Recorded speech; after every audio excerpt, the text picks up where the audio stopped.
up, y'all? Welcome to my channel. I just wanted to put up the Ag Committee hearing for hb458 for Monday because so many of you showed up and testified, and y'all might be curious to just hear about the bill. And I'll try to also do the same thing for today's hearing, which I haven't even watched yet, but it did pass through committee. And Scribbles wanted to say something one more time before we go into the hearing. Mommy, I just really don't understand why, the legislators don't know as much as the children that we talk to about hemp. I think maybe it has to do with the fact that we only have 2 minutes to talk to them, and we have hours, at least an hour a week to talk to the children. Oh, good point. Yeah. I mean, getting out of this hemp prohibition is harder than getting out of downtown Atlanta traffic. All right, with no further ado, here's the hearing. Enjoy or don't enjoy, and let me know if you have any questions, and I'll try to answer them. I'm going to be going live again this Friday at 4:20 p.m. to just unravel some other cannabis bill details that we have in our Georgia, our beautiful state of Georgia, filled with peach trees and now citrus. If you enjoy these videos, please do consider making a donation. Yeah, because I need more broccoli and hemp granola. And at the very least, please subscribe, like, and share these videos.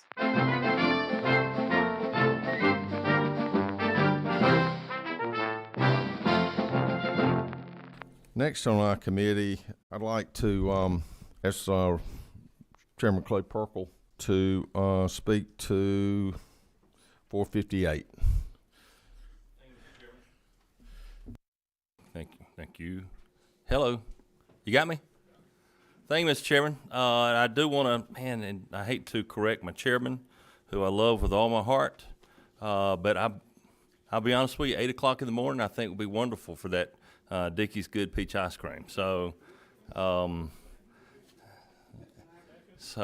I think that's the only thing I've heard you say wrong today, Mr. Chairman, but I did want to correct the record on that. I'll remember that. I had not many days. I'm just one wrong.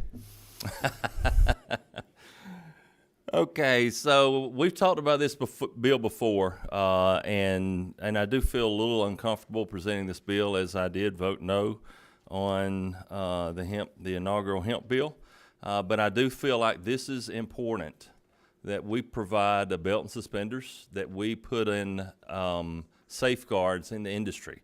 I was reading an article this week, or this weekend. They had found some CBD in Pennsylvania, had fentanyl and heroin in it.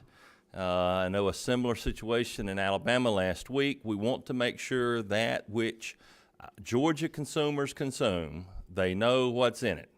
And that's what this bill does. It takes 18 pages to get there, but I say 18. It's actually only 16, but there is a lot of language, and I'm not going to walk through all of it as we did last time.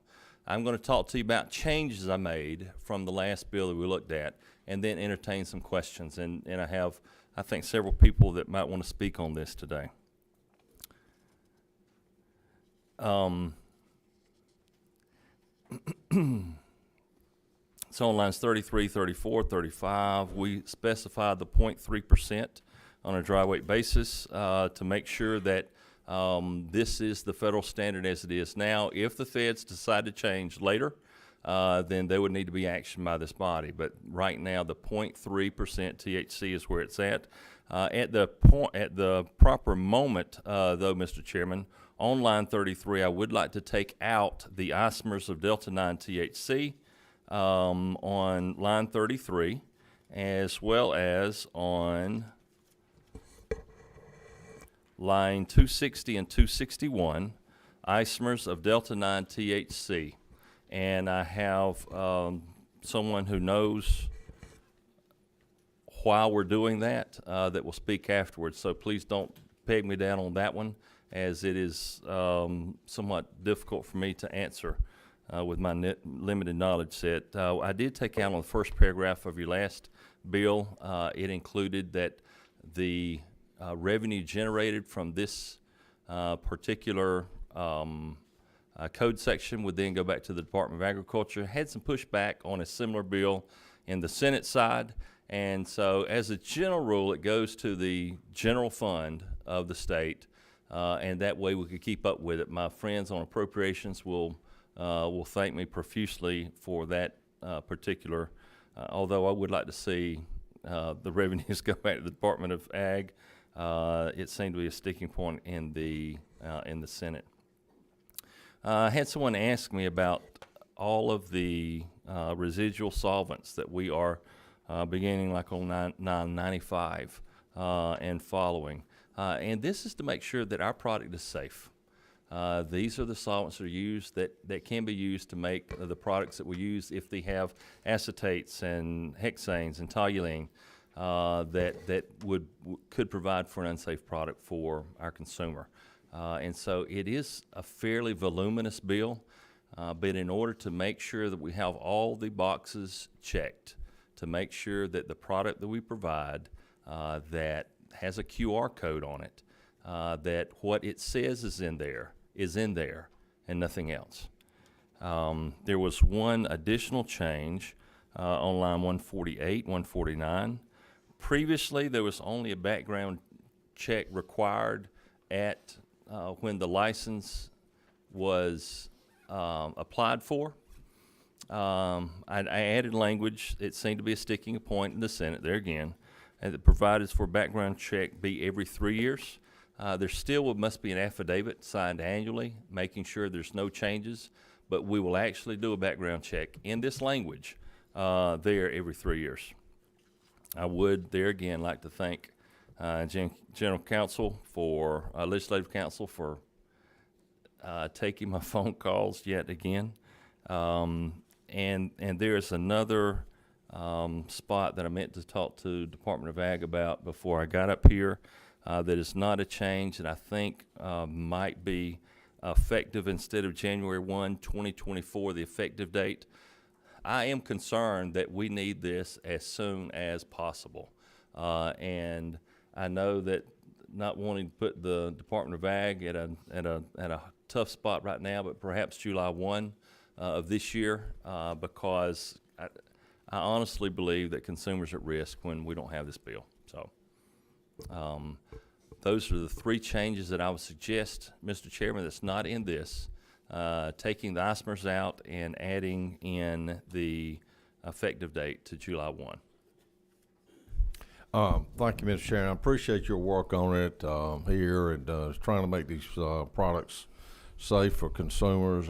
It's been a concern of mine for quite some time, and thank you for your work on this bill. I know Chairman Corbett through the years has put a lot of work into hemp, and thank him and others for this. So just so the committee knows, we're going to come back with a sub on Wednesday. Is that Okay. is that the status here? What we'll do? We can talk about this and ask some questions, but we'll be ready with a sub to move on Wednesday. You're the chairman.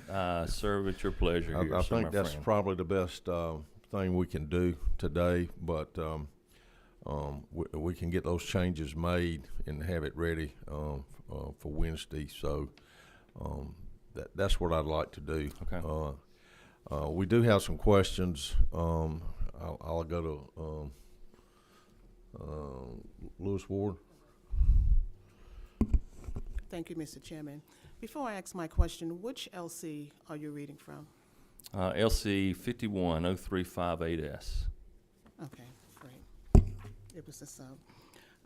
Thank you, Chairman Perkle. Did that coincide with what you had? It does. Thank I you. had both of them, so. Okay.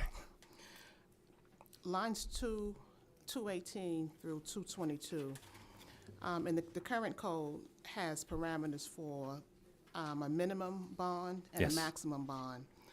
We took that out, and it just states $50,000. Is that a minimum or a maximum?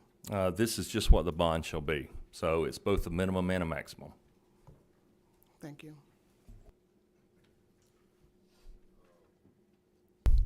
Number 10.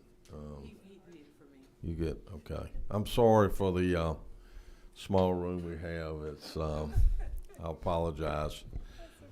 Who is No, it was my question. We didn't have- Representative Thomas? Is that you? Yes. I'm sorry. I didn't have a mic, so he had to push Oh, it for okay. me. All right. You're on. Okay, thank you, Chairman. Thank you, Chairman. My question, with the every 3 years, the background checks. Yes. For someone who has a license, and let's say something happens in 3 years and they have gotten in trouble, what are the consequences? You're just out of luck. You don't get a license. Okay. So, we will not reward bad behavior. So Will they have an opportunity to sell their business?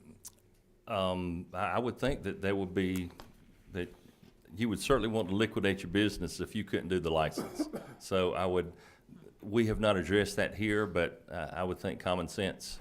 No license, no money, I need someone else to hold this thing. But they also had to pass a background check. Yes. Thank you. Representative Thomas. Thank you, Chairman. Thank you for bringing this bill. And you mentioned earlier about the safety. So we know it's over 100 types of cannabinoids. And when we do the testing, are you familiar with how many labs are in the state of Georgia? Or does this bill allow for testing outside of the state of Georgia? So this will be an independent lab within the state of Georgia that is certified. So independent certified lab. And I do know we have at least one in the state, and I'm not sure how many. And I'm familiar with just one myself. Is that the one in Macon? Yes. Okay. And I know there's one in Macon. I don't know how many. Okay. So in prep, would you yield for one more question? Yes, I will.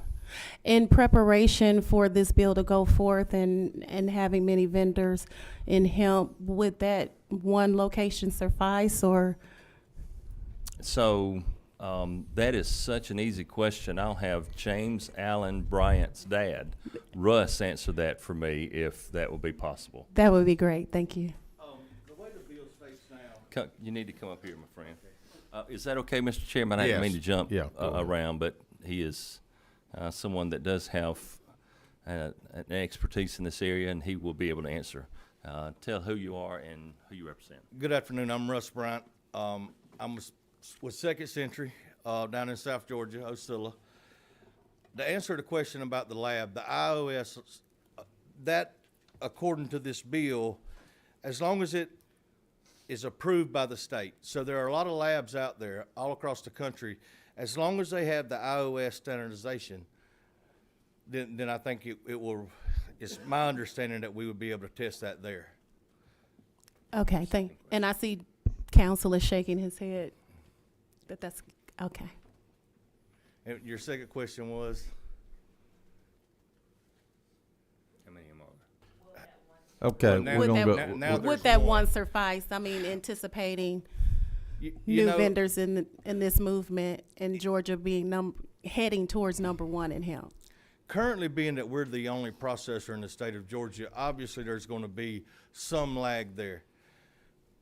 We're wanting competition. We're wanting people to come in. It's to me, it's the same sense of why Lowe's builds right beside Home Depot. So we want to bring this to Georgia. We want to make it strong.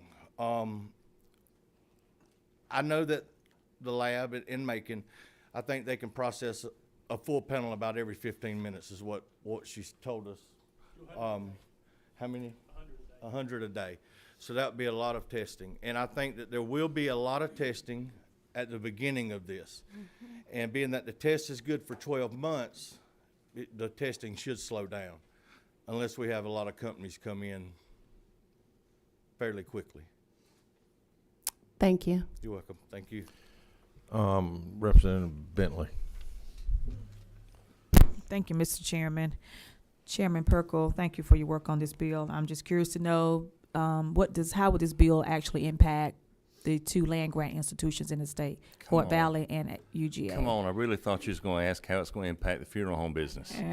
And I would say it's going to drive less people to your funeral home because we're going to have a cleaner product. So I would think all of our land grant institutions that perform a lot of research in ag areas will be positively influenced by this. Yes, Okay. I Okay. do. Thank you. So, Mr. Chairman, would it be possible, as I introduced Mr. Russ Bryant, I introduced him as James Allen Bryant's dad, who I taught in Sunday school, whose wife is going to have a baby Wednesday. He will not be with us on Wednesday. I am almost completely positive. Oh, 100%. So would it be possible to further the knowledge that he has regarding the isomers of the Delta 9 THC and taking that we'll look at on Wednesday, taking that out of the next sub and have him comment then on that now because he will not be available? Let's do that. All right, do you just want me to take questions on the isomers and esters, or just do an explanation of what they are? I guess would be my question. Explain why it's important to take it out, if that's okay. So the esters currently, DEA come out with a ruling, and that would be your XO-THC, THCO, any acetates, and they have made a ruling on that. That was done 2 weeks ago, to where those are basically illegal regardless. So the way this bill states at the 25 milligrams, I think that we should leave that at the 0.3, which is on the federal level. The isomers, they have not made a ruling on. The isomers are more of your Delta 8, Delta 6, Delta 10. Those occur naturally in the plant on smaller levels than the Delta 9 will, or smaller levels than CBG or CBD will. So leaving the isomers in there are important to me because it is something that we can extract from the actual plant material. It's also something that we're seeing a lot of medicinal benefits from. We're having users that stop using other things, opioids, things like that will use the Delta 8 at smaller milligrams. So we're seeing that there is a benefit there. There is no benefit to 200 and 300 milligram products that we see on shelves currently. That's why the bill limits it to 25 milligrams per serving. Members of the committee, y'all need to hear that. That's what part of this bill's about, is knowing the strength of these products and what's in them and the dosage and those type of things. So thank you for that. We're going to move on. We got some other questions from the committee. Representative Hagan, have you got any? You good? We've got some other people who want to speak to this bill. We're going to try to limit it to a couple of minutes, and really thank you for those comments. And we're going to try to keep it specific to the bill. I got Reggie Deese from the Green Toad Farm. Are you here?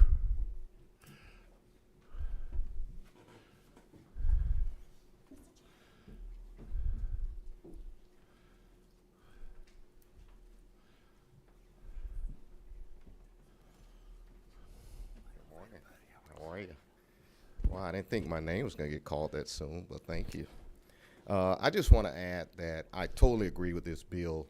We have to create those safety nets with this product. As the first licensed grower in the state, who we're also vertically integrated, so we do not only grow the plant, we created a whole product line. And for us, I think a lot of the problems is coming in from out of state. If you look at growers in other states, they use pesticides, they use things that they're not supposed to grow these plants. Unlike Georgia, we're Georgia grown. So we use nothing but food grade stuff to grow our product. We grow it with love, right? We make sure that everything we're doing is 100% in compliance.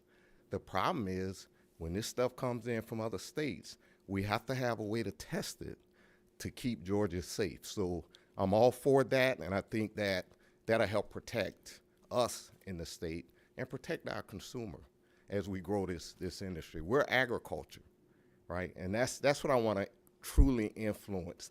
The hemp industry is agriculture. It's not cannabis. It's agriculture. And we need to do what we can to strengthen this commodity in the agricultural industry, and that starts with protecting it through this bill as well. So that's my pitch on that. Any questions? Thank you. No. Appreciate it. We're going to take a few more. Molly Beavers, Quantum Fair Trade. Could you come to the podium and speak to the bill? Greetings, everyone. This is my first time doing this. I'm really excited. I'm in total agreement as well. I am in the community, and I'm seeing the effects of fentanyl on the ground level. And I mean, people aren't just dying. People are also just like slowing down in a way where like people are like very sleepy and almost, I don't want to say zombified, but it's actually a little scary. And the first time I heard about fentanyl, I thought it was a joke. I think a lot of people think it's a joke. And I appreciate that not only is Georgia pioneering as far as hemp is concerned, but yes, the testing is super important. My number one question is, along with this bill, there's a line in there about to provide for venue.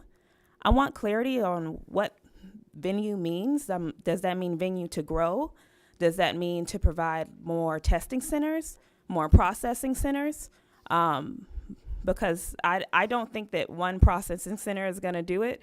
And people talk about the legalization of or further legalization of marijuana in the state of Georgia, but we know we can't do that without more testing centers, more processing centers. So does the to provide for venue speak to that?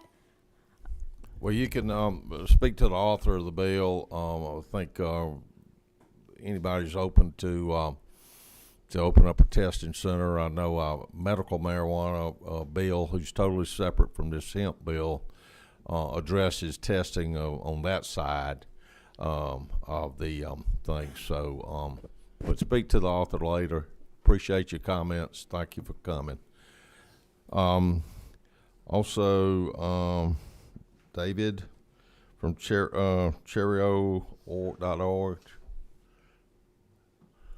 Please come and introduce yourself. Let us know what's on your mind. Thank you very much for having me. My name is David Rodabaugh. My company is cheerco.org.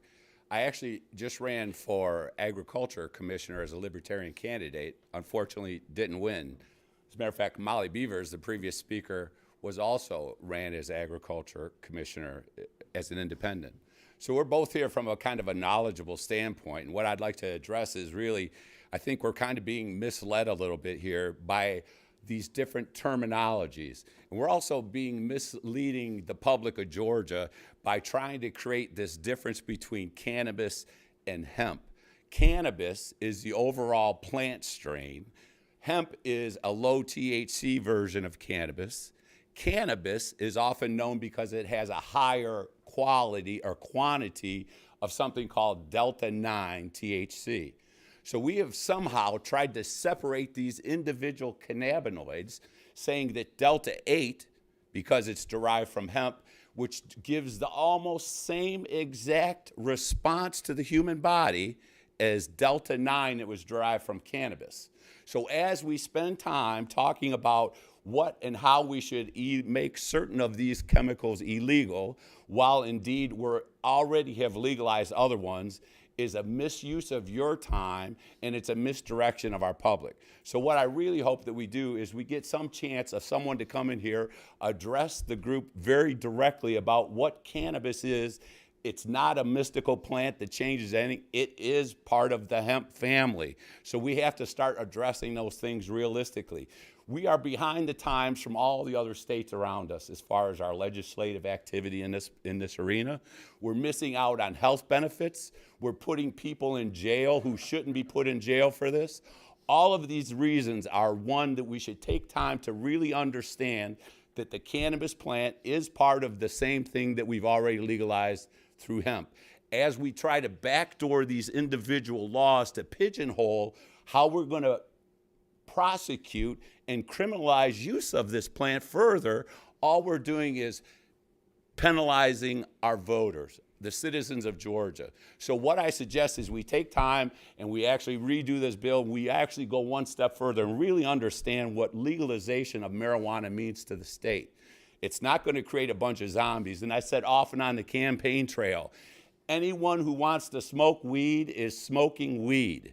What we're doing Well, here thank today is you. not stopping that. We're running out of time. Thank you for your thoughts on marijuana legalization, I guess, is what we're talking about. But Well, I'm thank also, you. sir, if I might, just one more. I'm really talking about understanding the individual Well, this committee has been isomers, dealing with, and when some person thank says you. that one is legal and one is not, that is really misleading. Thank you. Thank you for your time. Thank you.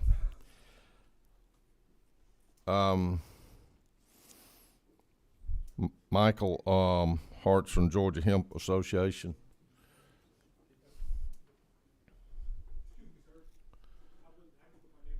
Okay, thank you. Mr. Chairman, if you want to speak anything else to the bill, thank you. Well,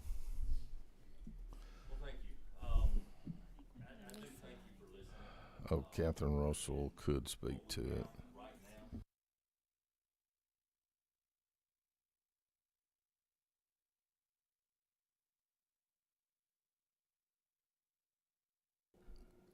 I'm sorry. Okay. Oh, yeah. I got one more speaker. Could we? Okay. Could we hold Russ absolutely. Bryant? Yes, sir. Oh, Aviva. Oh, this wouldn't be a hearing without you here. Did you bring a friend? I did bring Scribbles, if he's going to talk. But yeah, that's definitely metaphorical, the invisibility of me because of what I'm talking about, which is the invisibility of hemp grain. Thank you for having me, by the way. My name is Aviva Vuvuzela, and I founded the Georgia Hemp Economic Revival Organization over 10 years ago now. And Scribbles and I, we educate children and everyone about the benefits of industrial hemp, which does not include, you know, anything smokable or anything like that. And it's incredible. I mean, this one pack of hemp seeds, if you added it to your ice cream, it would make you more insulin sensitive. So insulin resistance means you might be getting a foggy head, you might be getting a little sleepy. So if you put this as sprinkles, and I think it's really yummy, then you counteract that. And so we're talking about this incredible nutrition, manganese, magnesium, potassium, omegas, every single amino acid the body needs. And so I think it's dangerous to not have this accessible to everyone, because malnutrition leads to erratic behavior, disease, bouts of aggression. And I think a lot of us have malnutrition without realizing it, because in the 40s, we stopped our relationship with this food. We might not have all been eating it, but our animals were. And so that meat had more omegas in it. It had more everything in it. So my issue is we have consumable hemp on the bill, but it doesn't include this. The feds have defined industrial hemp as any cannabis with less than 0.3% THC, which the Farm Bill this year is going to present 1%. We define it in this bill as anything non-consumable. So I think that's an issue with the definition if we're going to include our amazing hemp seeds and the hemp protein powder and hemp sprouts. So this is not actually hemp sprouts. I haven't started that yet, but that is also legal, and that has bioflavonoids. Thank you. We're going to move on. Appreciate you coming. Can I say- Hope you can come back. Just about the processing fee. If we define the industrial hemp and other things, why can't we define a lower processing fee? Because the industrial side of hemp cotton is subsidized even. They can't afford a high processing fee that we have. Okay, thank you. you for your time. Chairman Corbett has a question. Thank you, Mr. Chairman. And considering the number of new members we have on this committee, I think it'd be a disservice if we did not get to hear from Squiggles. I really do. I mean, they've never heard from him. Yeah. Representative Corbett, I love you. You are so sweet, and you're the one that can change the world by, opening up a hemp fuel processing plant so we can have gasoline. I mean, you're very talented. Thank you so much. I did email all of you, so you have my emails if you have any questions. And Scribbles and I would be happy to put on a private show for you. Okay. Thank you, Chairman Corbett. I apologize to our committee. I didn't realize we only had an hour today when we reserved this room. We look forward to Chairman bringing this bill back. Chairman's worked hard on this, so we're going to move on, and we'll be back on Wednesday morning, I hope, with some more of that. We have our citrus industry in South Georgia is really growing. It's new, and it's growing. And new Representative Chaz Cannon has a bill that I want to hear for the first time today concerning support of our our citrus industry. I know I have some of my friend Linda Savelle here all the way from South Georgia who's really been instrumental in pushing this industry down there and is a part of it. Representative Cannon, the mic is yours. I'm sad I have to follow scribbles, but I guess I'll try to, Good afternoon, Chairman Dickey, members of the committee. I'm here this afternoon to discuss House Bill 545, which would provide for the establishment of a commodity commission for citrus fruits. I guess I'll be talking about a commission for hemp and cannabinoids at some point.